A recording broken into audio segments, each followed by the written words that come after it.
If the perfect video game exists, Fortnite is the closest we've ever gotten. Let me explain. If you would have told me that a game that started out as a PvE zombie shooter called Save the World would soon become the biggest game of all time, I tell you, you're lying and your breath stank. Fortnite came out July 25th, 2017 as Save the World. However, its first trailer came out all the way back in December 8th of 2011. Camera down, man, it's showtime! Alright, clear! September 26, 2017 is when the Battle Royale game mode released. Nick, what's the game called? It's called Fortnite. It's free. Now, Fortnite is in its infancy stage. I mean, look at this map versus the map we have today.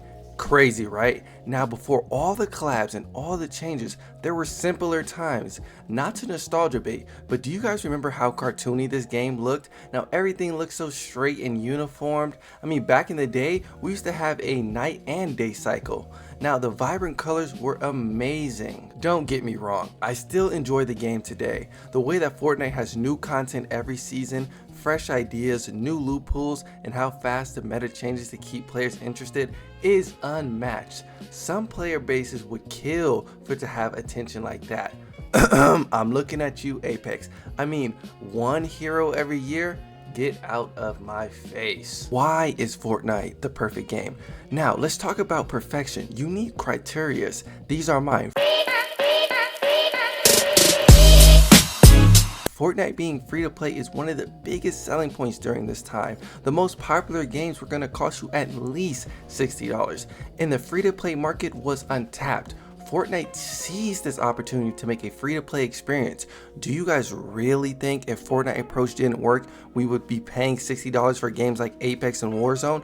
In my personal opinion, I do think we would. Fortnite being free in 2017 was nothing but a Hail Mary play. I mean, an absolute snipe. This is when the age of cosmetics took over. See, the term OG wouldn't come until months later with the rising in popularity of Fortnite and the fantasization of OGs. However, it wasn't always like this. Like, if you told an OG player to spend money on Fortnite, they would laugh at you and say, no way you're spending money on a free-to-play game. However, the players that did buy early on during that time would be considered legendary, especially when Fortnite introduced the Battle Pass. Skins like John Wick and Black Knight are still seen as rare skins today because they're still locked behind the Battle Pass, unlike the Renegade Raider, which got released December 20th, 2024.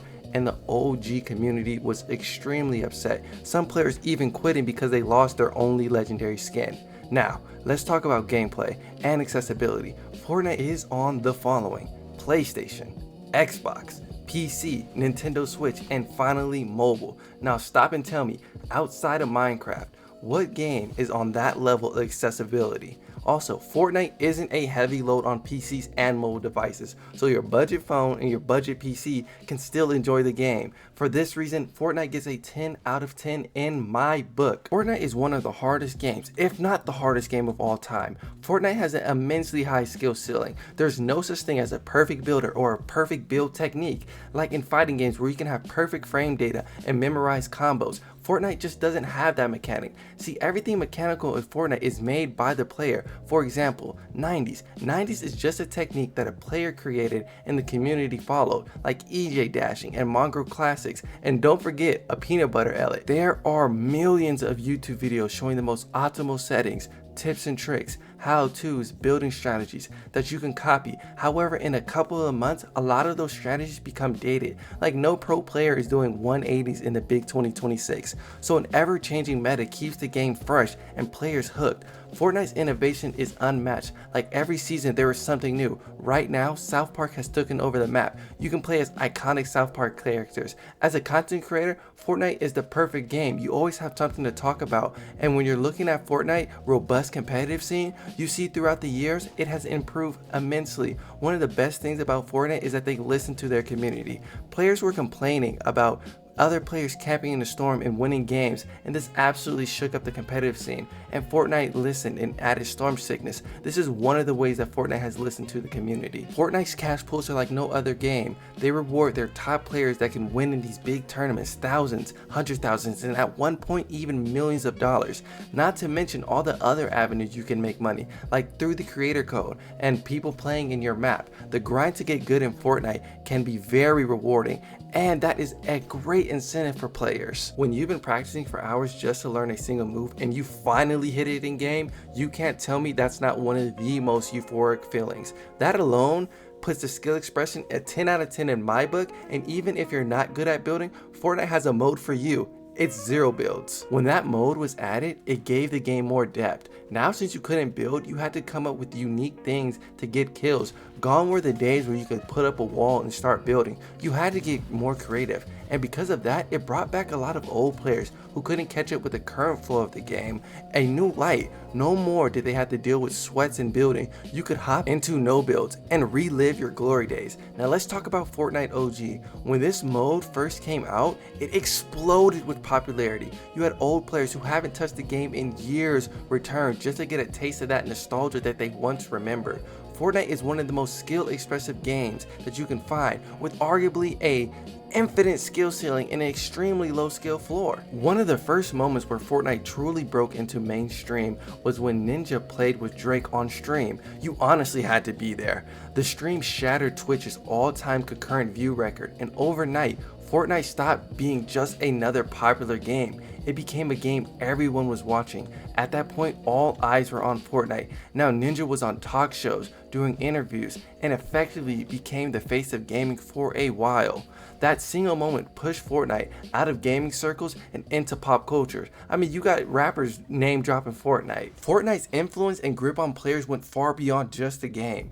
V-Bucks genuinely felt like real money to some people. People traded skins like currency, flex their cosmetics in the same way that people flex their clothes and shoes, and judged accounts by what was in them. For a lot of young players, their locker was the most valuable thing to them. What you had in it truly mattered. I remember a lot of kids were like, as soon as I sell my account, I'll make like $800. Most of those kids never sold their account, let's be honest. The game also pulled directly from internet culture. Do you guys remember the orange shirt kid who was coined for popularizing the orange justice? Or the fact that Carl from the Fresh Prince of Bel-Air inspired the Fresh emo? And matter of fact, the default dance is off of the TV show Scrubs. All these things are now synonymous with Fortnite. Fortnite's cultural reach even showed up in movies, in Avengers Endgame, when Korg and Thor are seen playing it.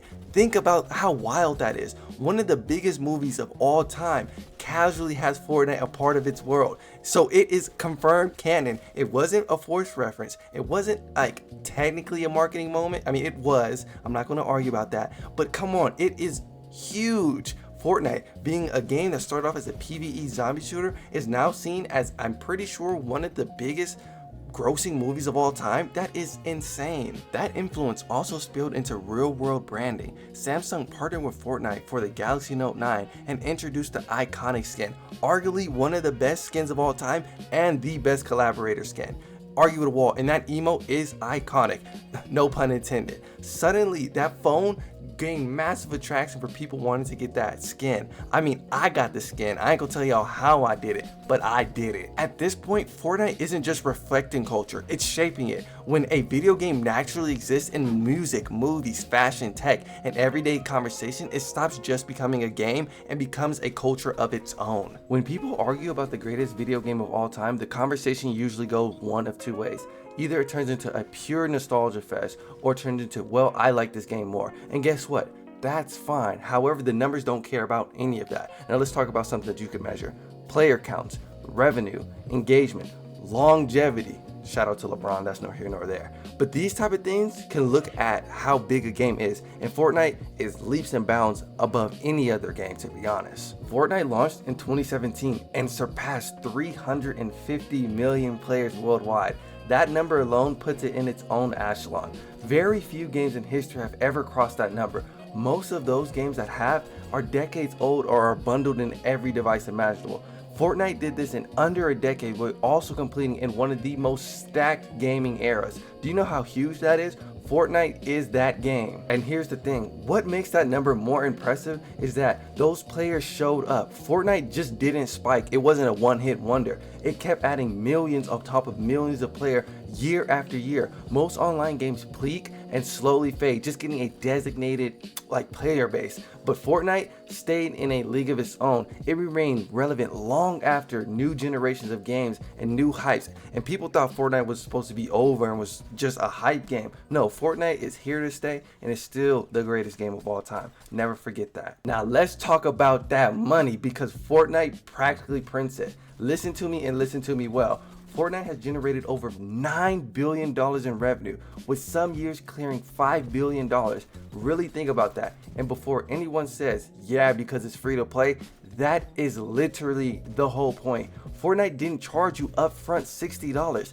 Every dollar you spent on Fortnite, you chose to spend it on skins, emotes, and battle pass. There was absolutely no pay to win and no gameplay advantages that you can just buy, just cosmetics alone. Now, when we're talking numbers and player counts, the game launched on PlayStation, Xbox, PC, Nintendo Switch, and mobile with all full crossplay. That meant you and your friend on console could swap up with someone on phone, which at that time felt insane. Most games struggle with two platforms. GTA 5, you can't even play, Xbox players can't even play with PlayStation players. So don't even bring up GTA, even though it's made a bunch of money. Mobile alone brought in tens of millions of dollars on their phone only. Even after mobile was removed from certain app stores, the game continued to perform in massive scales, while other platforms didn't do so well, which says a lot about how much people wanted to play Fortnite and how it wasn't just carried on one platform. It was everywhere. In-game events is where Fortnite really separated itself from every other game. The Travis Scott event was astronomical. That event alone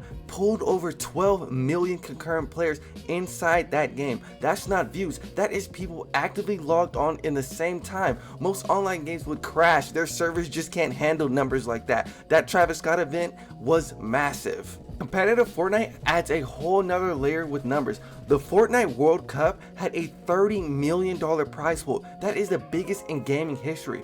Fortnite's longevity might be its strongest stat. That game has remained one of the most played games online for the past 5 years after release. That alone disqualifies most competitors because they just can't keep up with Fortnite's longevity. So with all things stated, that is why Fortnite is the perfect game. Now, in a bubble, is Fortnite the perfect game? No, but it has worked tremendously hard to get to perfection, and it's the closest thing there is. Now, if you guys did enjoy this video and would love to see more, I have 2 other videos posted on my channel. Make sure you guys smash that like button, hit that subscribe, and have a blessed day. Peace out.